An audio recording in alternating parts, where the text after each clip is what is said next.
खुलुमबाय गिबियावनो नोंथांमोनखौ बयखौबो सोरजि द क्रिएटिविटी चेनेलाव बरायनायजों लोगोसे फुंबिलिनि गाहाम हामलायनायखौ बावहरग्रोनाय जाबाय। दिनैनि माखासे निउस आपडेटफोरखौ नोंथांमोननि सिगाङाव फोरमायथिना होनो आवगायनाय जालायबाय। नोंथांमोनहा भिडिअखौ नायनानै मोजां मोनोब्ला लाइक खालामगोन होनना आसा खालामबाय। लोगोसे इउटिउब चेनेलखौ दाबो साबस्क्राइब खालामाखैबा साबस्क्राइब खालामनानै लानो थाखाय गुरै खावलायनाय जाबाय। थ' बिदिब्ला जोङो भिडिअखौ जागायनोसै। गिबियावनो दङ बड'लेण्ड मुलुगसोलोंसालिनि भाइस चेन्सेलरनि हेंथायै इउनिभार्सिटियाव जाबाय थानाय दावराव दावसिखौ नायबिजिरनो मोनसे गोजौ थाखोनि कमिटि दानानै होनाय जाबाय। नंगौ, थारैनो Bodoland इउनिभार्सिटियाव इउनिभार्सिटिनि vice chancellor professor Laishram लादु सिंह बिथांखौ बेनिफ्राय होखारनांगौनि थाखाय दुलाराय बर' फरायसा आफादनि दैदेननायाव गोबांथार सोमावसारनायफ्रा जाबाय थानायखौ जों बयबो मिथिगौ। थारैनो मिथिनो मोननाय बायदिब्ला बड'लेण्ड इउनिभार्सिटिनि भाइस चेन्सेलर बिथां लादु सिंहआ इउनिभार्सिटियाव आयेन बेरेखाफोर हाबा मावनायनि दायाव CM भिजिलेन्सजों हमजादोंमोन। नाथायबा रावबो मिथिस्लाबै कर्टनिफ्राय बेल लाखोमानानै इउनिभार्सिटियावनो स्रोदै हाबा मावबाय थानायखौबो नुनो मोनदों। मख'जाथावदि बेफोरबायदि गासै जाथायफोरखौ मिथिजोबखांनायनि उनाव दुलाराय बर' फरायसा आफादा बायदि हाबाफारि लानानै बिखौ होखारनांगौनि थाखाय गोख्रोङै सोमावसारनाय जादोंमोन, जायनि थाखाय मैया आसामनि रायजो बेंगिरि बिथाङा बेफोर गासै जाथायनि सोमोन्दै गोख्रोङै नायबिजिरनो थाखाय आसामनि हायर एजुकेशन डिपार्टमेन्टनि एडिशनेल चिफ सेक्रेटारि बिथां बिश्वरन्जन सामलखौ लानानै मोनसे गोजौ थाखोनि नायबिजिर कमिटिखौ दानानै होनाय जायो होनना मिथिनो मोननाय जादों। लोगोसे डक्टर SK देव आरो डक्टर BB मिश्रा मोनखौ सोद्रोमा हिसाबै बे आफादनि थिसननाय जायो। मख'जाथावदि बे कमिटिया गासै जाथायनि सोमोन्दै नायबिजिरनांगौ आरो गासै खौरांखौनो फैगौ 1 दाननि गेजेरावनो होनो थाखायबो बिथोन होनाय जायो होनना मैया मोनसे प्रेस रिलिजनि गेजेरजों नुनो मोननाय जादों। BP एबा नेशनेल पार्टी BJPजों लोगो जानोनो मैया दाखालिसिम गोबां नाजाबाय थादोंमोन। दायो आरो बिसोरनो नेशनेल पार्टीजों लोगो जानो नाङा, जायगा होनो नाङा होननायनिफ्राय आरो माबायदि मिसलिया, नंखाय आरो ड्रामाटिक मा थानो हाबावनो। नंगौ, बेफोर बाथ्राखौ बुंदों BTRनि कंग्रेस कमिटिनि गाहाय नेहाथारि गर्जन मुसाहारि बिथाङा। मिथिनाय बायदिब्ला आसामाव दायो गासै मैगं-थाइगं आरो मुवा बेसादनि बेसेन बांनायखौ लानानै मैया चिरां जिल्लानि काजलगावआव थानाय DC अफिसाव DCनो गांसे गोसोखांलाय बिलाइखौ गथायखांनायनि उनाव बेफोर गोख्रों बाथ्राफोरखौ बुंथिनाय जादों मोनसे खौरां मेलनि गेजेरजों।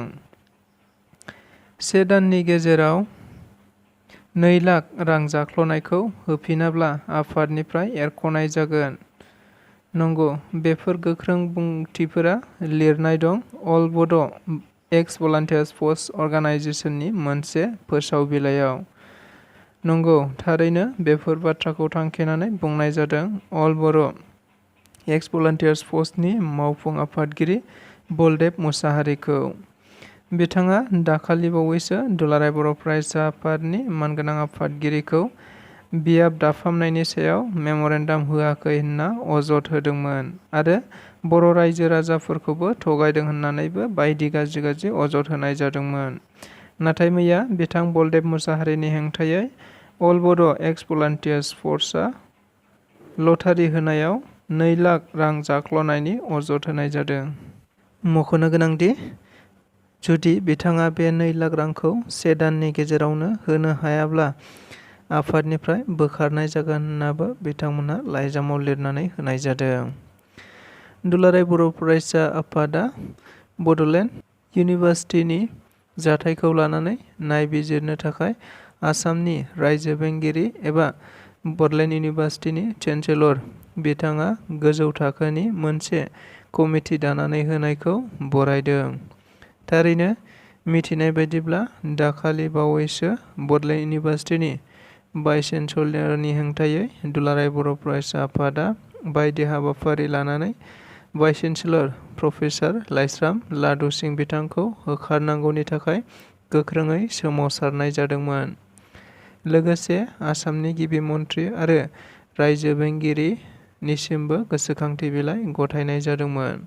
मख'जाथावदि बेफोर गासैबो जाथायखौ लानानैनो मैया रायजो बेंगिरिया दुलाराय बर' फरायसा आफादनि सोमावनायखौ लानानै मोनसे गोजौ थाखोनि नायबिजिर आफाद दानानै होनाय जायो।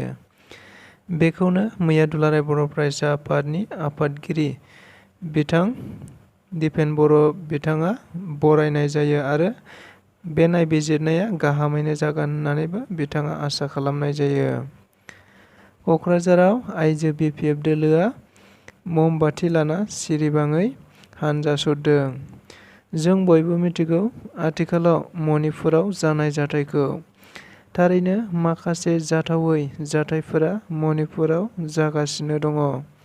गुबैयै आइजोफोरखौ असनमान, अयथासार, इनाय बायदि बायदि हाबाफारिफोरा सोलिबाय थानायखौ जों बयबो मिथिगौ। नंगौ, जाय जाथायफोरा दिनै गासै हादरनाङैनो मोनसे मुगैथाव आइजोफोरनि सायाव अयथासार इनाय खालामनायखौ हेंथा होना आरो मणिपुराव थाबैनो गोजोन थासारि लाबोफिननांगौनि थाखाय हादरनि गाहाय मन्थ्रि नरेन्द्र मदि आरो हादरगिरि द्रौपदी मुर्मु बिथांमोननो गोसोखां बिलाइ गथायनायजों लोगोसे सिरिबाङै ममबाति लानानै हानजा सुरनाय जायो होननानैबो मिथिनो मोननाय जादों। थारैनो NLFBनि दैदेनगिरि बाटाखौ पुलिसआ हममारबाय नामा? आरो मानो हमदों, बबेयाव हमदों दासिमबो रोखा जायाखै। अदेबानि आसाम पुलिसआबो बेनि सायाव रोखायै बुंथिना होनाय जायाखै। थारैनो बे मोनसे खौराङा मैया समाजारि बिजोङाव जोबोद गोख्रैयै गोसारलांनायखौ जों बयबो नुनो मोननाय जादों। नाथाय मानो हमदों, बबेयाव हमदों बेखौ रोखायै मिथिनाय जायाखैब्लाबो समाजारि बिजोङाव गोसारनाय बायदिब्ला रां दाबिनायनि दायाव NLFBनि गाहाय दैदेनगिरि बाटाखौ उदालगुरि पुलिसआ क'क्राझारनिफ्राय हमनानै लांफैनाय जादों होननानै गोसारनाय जादों।